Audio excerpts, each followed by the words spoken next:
Welcome to Geeks Corner. I'm Mr. Daps. I'm Katie. And tonight we are going to, cover a lot of things, but most importantly, we are going to celebrate the 2021 Taste of the Festival of the Arts. Such a long name. At EPCOT. Yeah, I think they should just stick with Festival of the Arts. That would make life so much easier. But welcome. We're glad you're here tonight. Feel free to join us on Twitter with hashtag Geeks Corner or comment in the comments. And maybe we'll even put you on the show. Maybe. That is right. But as we mentioned in the pre-show tonight, we are celebrating the Taste of the Festival of the Arts 2021 at EPCOT. It's so it's very wordy. So promptly at 9 o'clock, Katie and I pulled out our colored pencils and paper and began our tribute to the Taste of the Festival of the Arts at EPCOT 2021. And we had exactly 20 minutes to draw a masterpiece. Katie, would you like to show your masterpiece? Sure. I think I'm gonna have to get close to the camera. Yeah, you might have to get close to the camera for both of us. So we're going to show you Katie's first. No. This will end up on the website, maybe on Instagram, all that stuff. All right, sell your actually, I'm going to have to speak for you because you're not by mic. But there is Katie's Taste of the Festival of the Arts at EPCOT. Such a long name. Yeah, they need more words in that title for sure. And here is mine. I would like you to note as you look at it that I added penguins.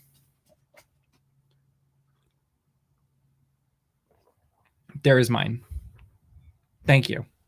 That was probably for Katie's, but that's okay. Thank you for modeling that, Katie. Welcome. So there is our art that is inspired by the 2021 Taste of the Festival of the Arts at EPCOT. We will put them on the website or Instagram or something after the show so that you can further scrutinize them and see how neither of us are artists. Yeah, neither of us are artists at all. We did our best. I should have put porgs on there. That's a very good point, Stephen. Thank you very much for that. But I think we'll start with Festival of the Arts, which is much easier to say. The thing I love about Festival of the Arts, I don't know about you, Katie, is looking at the merchandise. Yes. How much Figment there is. And if you looked closely at mine, I made a little tiny Figment on the top of Spaceship Earth. And he's already tiny. Like, Figment's already tiny. Yeah. He already has two tiny wings. He's probably actually bigger than life size. But if I went life size, you wouldn't see him. Like, as you were looking at Murray's coverage and Instagram and all of this stuff over the weekend, what are you most excited about for 2021 Taste of the Festival of the Arts at EPCOT at the Walt Disney World Resort? I figured a way to get it longer, Stephen. The thing I'm most excited about is all the beautiful art. Which is funny because it's the Festival of the Arts. There is some really incredible art. Like breathtaking art. Living by Disney today. Did you see her Insta story? She posted, she just went through the art gallery and there's this piece of London and you see the Big Ben. And then in the corner, there's it's not a hidden Mickey, but Mickey is painting Big Ben and it's gorgeous. Anyway, keep going with the art. I think we're also very lucky to know people that are involved. So Sam Carter, he's a wonderful artist. I think he's there right now, isn't he? Yeah, I think it's either this upcoming weekend or he has a few pieces that are in there. Yeah. Morgan Richardson, who's an Imagineer. Which honestly, I would buy all of them from both of them. If I were rich, I'd be like, okay, I'll take that one, that one, that one. You name it. When I've been able to see when they've reshared, people have taken photos of their art. And I've not only been in awe by how talented our friends are, but all the other things I've seen art-wise from the festival. There's nothing bad there. No. And there's so many different styles of art and there's so many different color usages and subjects. And it's gorgeous. And eras. Yeah. I feel like there's even different, you take the styles, but there's also different eras of said styles that you can see this Festival of the Arts, which I think is super cool. The food, you can't go without that. That looks amazing. Murray assures me that it was. The entertainment looks a lot of fun too. You've got Voices of Liberty back singing at the Yeah. American Pavilion in the stage, and they look like they're a lot of fun. I think we got a video of that coming up soon, actually, that Murray shot the other day, which is always a treat. And there's just so many good things to do, to watch, to eat, to purchase. That's true. Yeah, this is. I haven't been to this one, but I feel like it's becoming one of my favorites to observe from afar, and I feel like I would really enjoy it. I would love. I mean, I've never seen Festival of the Arts. I've never seen Flower and Garden. I've done Flower and Garden. I've never seen Festival of Holidays. Festival of Holidays. I actually think our Festival of Holidays was better. The only festival I've seen is Food and Wine Festival, which is one of the best also. Like, they're all really good over there. Yeah, and they're like, that's the hard part. I think the other thing is that it's all the festivals have their own unique takes. Disney California Adventure Park is a very special park, and we love it. But all the festivals at Disney California Adventure Park are the same. Yeah, pretty much. I mean, it's different entertainment and maybe different merchandise, but different food. But. As we're at EPCOT, it's all very different festivals celebrating very different things. But yeah, Murray's vlog was entertaining, and we made a rule at the beginning of it before he was shooting it. He's like, you can't go anywhere without a vlog around, so I'm only going to vlog if there's another vlogger in the vicinity. And I was like, this is amazing. It's so funny. Robert says he's acquired a Festival of the Arts t-shirt. He wins. He's never acquired. Never acquired. You need to. I thought you said I had acquired. I'm sorry, I misread that. It's far away. Festival of the Lion King. That's a good one too. True. Hopefully it comes back. You never know, though. But yeah, I would really love to see Festival of the Arts in person. Yeah, Taste of the Festival of the Arts. Taste of the Festival of the Arts 2021. Yeah, it's interesting. I think by my calculation, there's only like 2 weeks of the year now that there's no festival at EPCOT. Yeah, because they have this one, and then Flower and Garden goes through like end of June or something now, or July, and then just a couple weeks later, it's Food and Wine. Yeah, and then Food and Wine goes until Festival of the Holidays. Yeah, it's a whole which thing. is fine because I feel like that's very good for EPCOT. Like, it just adds one extra layer of things to do. It adds a buzz at EPCOT. So. Oh, and apparently the chocolate peppermint cookies out of the Disney Festival Cookbook from EPCOT's Festival of the Holidays are the bomb. The bomb. All right. Try them out. Exciting. If you like peppermint. Sounds delicious. Well, I mean, sounds delicious if you like peppermint. If you like peppermint. All right. Well, let's move right on into the Week in Geek. And we'll start things off with the not fun stuff, because that's a great way to keep people watching your YouTube show. But this last week was a bit chaotic, I guess you could say, at the Capitol. I guess you could say that. And the Disney CEO, I feel bad for Bob Chapek. Like, everything he's had to do since he became CEO is not fun. Stuff. It's like, oh, we got more bad news for you today, Bob. And I actually feel a little bit bad for him, because he is in a very unenviable position, I feel like. I feel like it's been the same since Starbucks got their new CEO, like 2 years ago. And I don't know if it's part of just following a really awesome leader is like, oh, by the way, everything's not going to be as good as the other guy. Yeah. And I feel like it's the same thing where Bob Iger and Howard Schultz were kind of both in that charismatic, identifiable leader position. And likable. Yeah. And I feel like when you say Kevin Johnson, everyone goes, who? Wait, what guy? And when you say Bob Chapek, people go, huh? Who's that guy? Yeah. So anyway, he released a statement on basically everywhere you could release one. And he said, yesterday was a sad and tragic day for our country, one unlike any other in our history. What we saw was an egregious and inexcusable assault on America's most revered institution in our democracy. Thankfully, the democratic process that we hold dear ultimately prevailed. Now, more than ever, it is imperative that we come together as one nation, united by our shared values, including decency, kindness, and respect for others.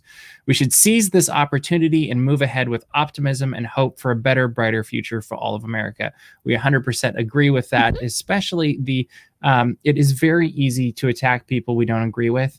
And, I think we find ourselves falling into it all the time. Like, we don't always say that publicly, but, it's very easy to be like, oh, that person I don't agree with, whatever. And I think, I don't remember who it was that told me, but he says, you're never going to change somebody's mind by attacking them.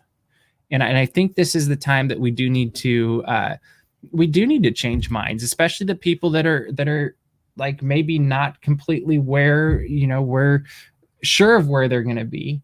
And the only way you're going to change minds is by caring and kind dialogue. And you can disagree without being disagreeable, even on very weighty issues. And so I completely agree with Bob Chapek this time around. I don't know if it'll happen every other time, but right now... No, pull that soundbite. Pull that soundbite. I completely agree with Bob Chapek. Pull it! This time around. No, we're pulling it out of context. No, I agree. Gee, thanks. And you're welcome. I think that the most important thing that I took out of Bob Chapek's statement is the kindness and decency that we all have in us. It's definitely that time where we need to celebrate the kindness and the decency in all of us. One on a much... not nearly as important note is that's what it is to be a Disney fan or a Disney geek or whatever is, there's people that love different properties within Disney and people that hate them. And I think you can go to the Star Wars property, the easiest probably, and just say, hey, what do you think of the prequels? Hey, what do you think about the sequels? Hey, what do you think about whatever? And you're going to have some very strong opinions. And you know what? That's okay.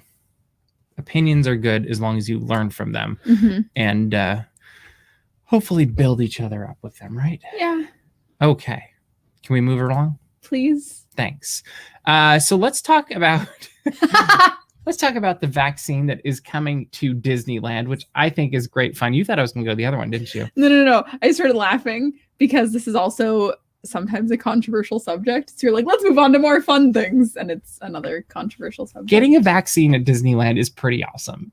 I think it's awesome. Like, I think it's if you have to get a shot, you might as well get it at Disneyland, right? Yeah, because I'm probably going to cry because I don't like needles. You have to do it twice, probably. I will be getting the vaccine because I think it's an incredibly important thing. Yeah. And I want to protect my fellow people, my fellow citizens. And my parents.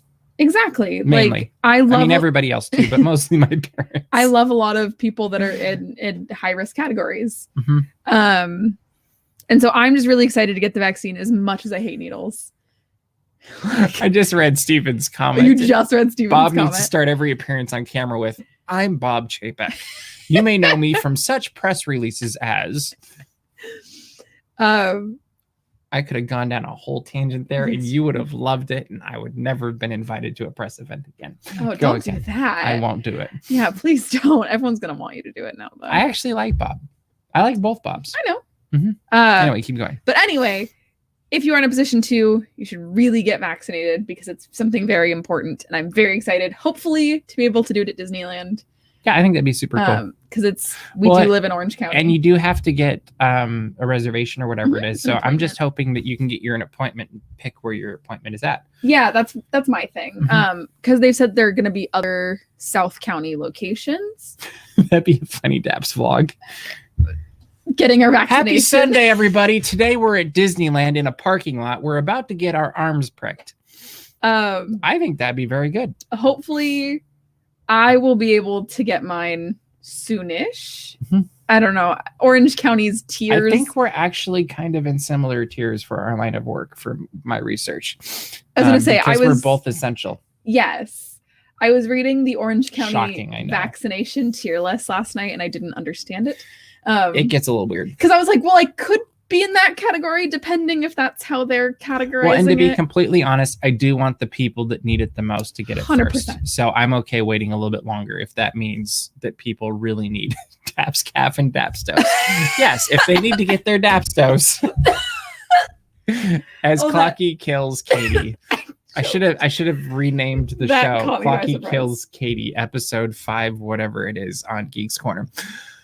Yeah, I think it's cool though, and I think it's great that they're doing it this way to mass vaccinate. And I hope that we can get this out to as many people as we can quickly. It makes total sense for being a super pod. Yeah, totally makes sense. Well, and hopefully, like, to pull it back into the Disney realm that we live in, is hopefully if this goes quickly enough, we see the park reopen quicker. Yeah, because they're not doing anything else with the parking lot right now, so why not? It will be weird to be back in the parking lot.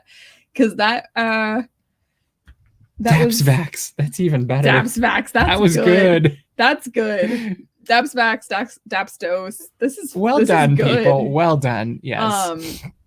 But yeah, because that was the last place we parked when Disneyland was open. Mm-hmm. And we like did that sad walk back to our cars. We're like, oh, back in 2 weeks. Who knew we would be getting the vaccination for COVID? That'd be pretty cool, though. That's pretty funny. I think there's some poetic justice in that. Beautiful. Yeah. So let's move back over to Florida. Boop. Things are changing rapidly there. One of the things I'm going to say cautiously excited about is yesterday they announced the end of Disney's Magical Express coming next January 1st. So January 1st, 2022, no more buses. Next year also, Brightline and Disney are supposed to have a new line going from MCO to Disney Springs. Supposedly. We've talked a little about this offline. And so we're getting rid of buses come January 1st, which is going to be very soon. Like it's going to be on us sooner than we think. Yeah. But if the train actually happens, then I would much rather take a train to Walt Disney World than a bus any day. And I actually think there's a chance that it could happen on track. Because one of the benefits of everybody being stuck at home is a lot of construction work has gotten done a lot quicker. True. And so I'm kind of wondering if maybe they can really get this thing put together and we will have a train next year. So here's my thing. Which I'm assuming we'll have to pay for, but yeah. To me, it's just getting to the point where it just makes more sense to rent a car. Yes. Because if you take the high-speed train from MCO to Disney Springs, you're still going to have to board a Disney bus to get to your hotel. Or potentially the Disney Skyliner someday. Or potentially Disney Skyliner with your luggage to get to your hotel. To me, it would just almost make more sense to rent the car, go straight from MCO to your hotel with your luggage. I agree, depending on how often the train runs. If the train is running regularly, like all the time, and you wait 15 minutes to get on the train, I might say I would want the train still, just because knowing how long it sometimes takes to get a rental car. But I know how long sometimes it takes at the bus depot at Disney Springs to get a hotel or a bus to your hotel. That's true. Yeah, I mean, it's very possible. It will be very interesting to see where Disney points us come next January. And what? I was gonna make a dumb observation. Most likely, the next time I'm in Walt Disney World, I'll be able to rent a car. Happy birthday. Happy birthday to me. I will hopefully be 25 and able to rent a car. How exciting would that be? Well, and I have taken a Lyft Clocky when I've been there, and that's worked just fine, and it's not been ridiculously expensive. Yeah. And I would probably choose that over renting like a mere shuttle or something, because that's you're all getting crammed into the back of a van, and especially now that's not sounding so good. I don't know if they're going to add more buses to the resort. They did say when they announced this that buses will continue, the monorails will continue, and Disney Skyliner. I wish that they would add more buses. Because I would agree with you. And Murray and I are going to do a live stream that's a wrap up of his trip to Florida soon. And one of the observations we had in September is, at least at Pop Century, there were not nearly enough buses. And so people were ending up waiting like an hour and a half, 2 hours just to go to Magic Kingdom. And that's at Pop. Like it's even worse at the All-Star resorts. Yeah. Yeah. Like well, some of them. Yeah. But then on the flip side, when we went to Old Key West, it was just like zippity doo dah day. It was super fast. But it'll be interesting to see how things evolve. And I'm assuming that this is phase one of communication, and we're going to get something in like 6 months. It'd be like, oh, by the way, if you're booking for your travel now for next year, we have this new option for you. Or I was going to say, I think that that's the bigger thing of why they announced this so early, is because for people that are planning their trips next year, they will know that Magical Express is not an option, but it gives them plenty of time this year to announce what that new travel plan is going to be. Yep. I think that's probably exactly what it's going to be. So while they're getting rid of Disney's Magical Express, they are now giving new early entry. Is that what they're calling it? Yeah. It actually didn't seem like it had an official name other than early entry. They said this is which thing. I've seen lots of speculation, and I've actually seen headlines that say Disney's extra magic hours are gone away permanently. And the lack of a fancy name for early entry makes me think it might not be. No, it's because of the way Disney has worded their statements. They've said that due to safety issues, in July, they chose not to bring back extra magic hours. Yeah. And they've said that going forward, they've continued to suspend that feature. So they literally said in the same statement. So that doesn't sound permanent to me. They said, we will not be bringing, like they said something about, like, we will not be bringing back extra magic hours. But here's this new thing. So it was in the same breath. So that's why people are saying, like, yeah. It's a very weird state. The way they phrased it, I literally kept going, wait, so is it gone forever or what's up? Yeah, that's interesting. I don't know, like, that the concept of it is gone forever. Like, they might have a new name for it that's fancy and cute or whatever. But currently, or what the new plan is, you'll be able to get into the parks 30 minutes early, and that will be their new extra magic hours. That's a half hour. You do have to have a theme park reservation for the park you would like to be doing early entry to. Which is great. Totally makes sense. Yep. Which means you're already validated or verified for whatever hotel you're at also, which is good. And yeah, you have to be staying at they've said that it is any Disney hotel, because before extra magic hours was only some of the hotels. Mm-hmm. They've also said that other select hotels will be included. I'm assuming those are the good neighbor, whatever they're called in Florida. Yeah, I'm thinking it's the same thing, but I'll be very interested to see what hotels are part of the list. It would make sense, because when I've stayed at the Disney Springs hotels in the past, I've been eligible for extra magic hours. Yeah. So I'm going to assume it's basically all of the ones that have the little Disney logo on them. But a half hour early gives the cast members plenty of time to clean everything. I like that they're not doing the extra magic hour at the end of the day. Mm-hmm. They're literally only doing it 30 minutes before park open. I think it's great. I think it's less stressful on the cast members. I think it's a more streamlined process where you're not confused of, wait, which day is which extra magic hour at which park. Yep. It's very across the board. I think that even in our post-COVID times is something I would like to see stick around, so that you're not families that are on vacation aren't taking guesses anymore. Yeah, I can see that. On the flip side, I think there's also an element of being able to send guests where you want them to go by incentivizing them with something like extra magic hours. And I know it's worked on some of us in the past where we've planned our days based on, and I feel like it's mostly out of town guests that plan their days based on extra magic hours. Never done extra magic hours.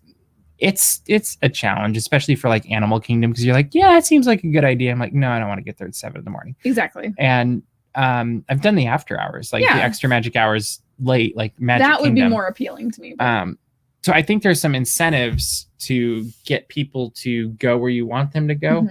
Mm-hmm. So I could see a reason for it with that, but as a guest, I would much prefer just being able to get in the extra half an hour early before the locals or whatever. Totally.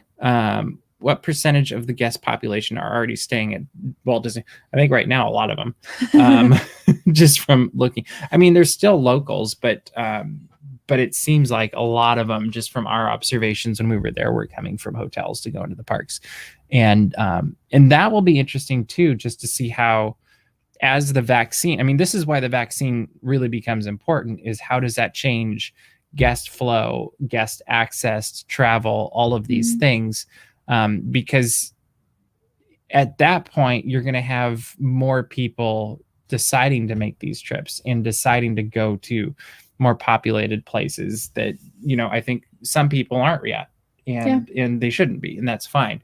But like, you wouldn't want a bunch of people showing up at Walt Disney World that can't get around and heck can't even get on it. There's no trams, so that would cause issues and stuff too.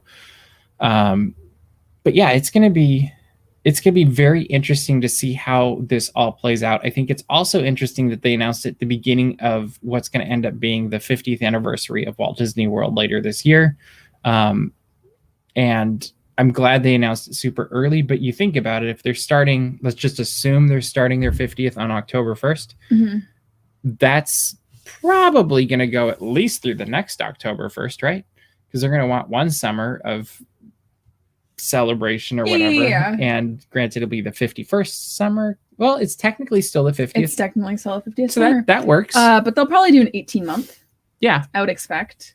If it's anything like celebrations in theme park past, never goes for just a year. Well, and the way it's working out now, I like the way that if and when Hong Kong Disneyland reopens again, it can have a few months of the spotlight. Then you've got Shanghai celebrating its 5th come June.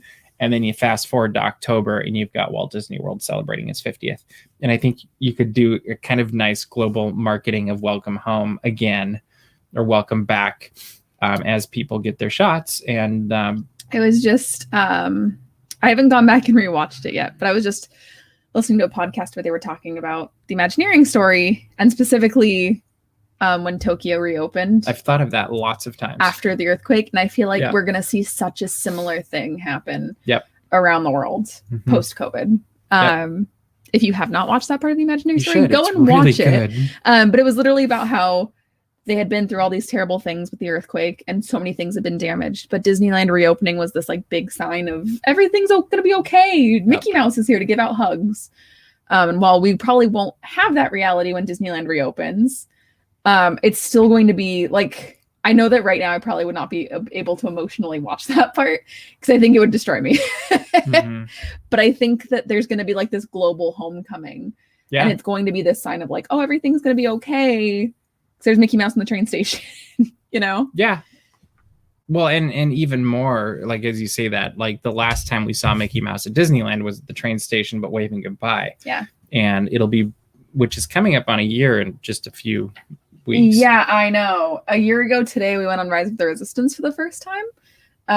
Which and like is crazy to think, because I feel like we were very blessed and we were on it multiple times. And that was very weird to see your picture this morning on Instagram of just like 1 year ago today. Because it's like, no, that was like 2 years ago or something. You know, like it feels. Yeah, it feels way longer. And we were, like you said, we were very lucky. But it also still feels like Rise of the Resistance was barely open. Yeah. Because it was open for 2 months and then the park closed. Well, and same with Magic Happens was just a few weeks. And but it's a weird thing to think that this attraction was really just getting started. And it'll be interesting to see when we reopen, like we get Disneyland again, what will be like, how will they handle this moving forward? And I mean, I really was impressed with how they've, like, where they're at now at Walt Disney World, I think works very well. But you don't have as many locals that live within 2 minutes of Disneyland or 5 minutes or whatever. And with our high risk counties here, like LA County obviously is not very good at the moment. And Orange County also isn't doing that great. So you think of all these people that are living in these high risk environments, which is great for the vaccine. Yay! The vaccine's going to be awesome. But yeah, no, you think about those things. Well, I'm also thinking about how are they going to handle guest flow? Yeah, like that's the bigger thing. Is are they going to offer a 7 a.m. wherever you're at locally? You can, like, if you're in the parking lot, you can do this, or, you know, whatever. I would like to see them adopt the system that Walt Disney World is using. That's what I'm saying. Yeah. But I feel like it also has to be within a certain range. Like it shouldn't be 50 miles. Maybe it should be 5 or 10 or something, you know. Something reasonable. Yeah. And so that will be interesting to see. And I feel like when we were there, in Florida, they did a very good job of helping people be socially distant, physically distant, all that stuff. And I understand they've upped capacity for it by adding plexiglass between the rows, which I think is probably fine as well. But it changes the experience. And so it'll be interesting to see how the experience moves on and moves forward. And then you've got, you know, Bailey's talking about Haunted Mansion, see what they did there. Snow White's Enchanted Wish, all these things, what they did there. Yeah. The Hub, what they finished there. Avengers Campus. Like it's gonna be a very surreal thing, because there's not very many times where you go to Disneyland and it's completely, or something is 100% different than the time you saw it before. And that'll be the reality for some of these things, mainly Enchanted Wish and Avengers Campus. But but it'll be a very interesting thing. And we aren't going to guess when it's going to be because we just don't know. We're not guessing, guys. Yes, but we are running out of time, Katie. So what should people do? Just go to dapsmagic.com, check out all the Disney and geek news as it happens, subscribe to our mailing list. Also head over to geekscorner.live and see all of our fun Geeks Corner history, all of our segments, basically everything from the last 10 years. I don't know how long it's been. 10 and a half years. Sure, I was right. October 5th, 2010. Also, make sure to subscribe to our YouTube channel because we have lots of videos going up. In fact, I just posted yesterday or something a video of a tour of a Bugs Land, I think either the day it closed or the day before it closed, which is kind of fun and surreal. And I feel like we need to do another like parallel video once Avengers Campus opens. That's basically the same thing, just to show it off. Also, as we wrap things up, wishing Downtown Disney District a very happy 20th anniversary, birthday, whatever you want to call it. And that place is obviously special as well. And the only Disney you can get in Southern California, really. I guess Disney stores too. But that is all the time we have for you this week. So we will see you around the corner. Bye.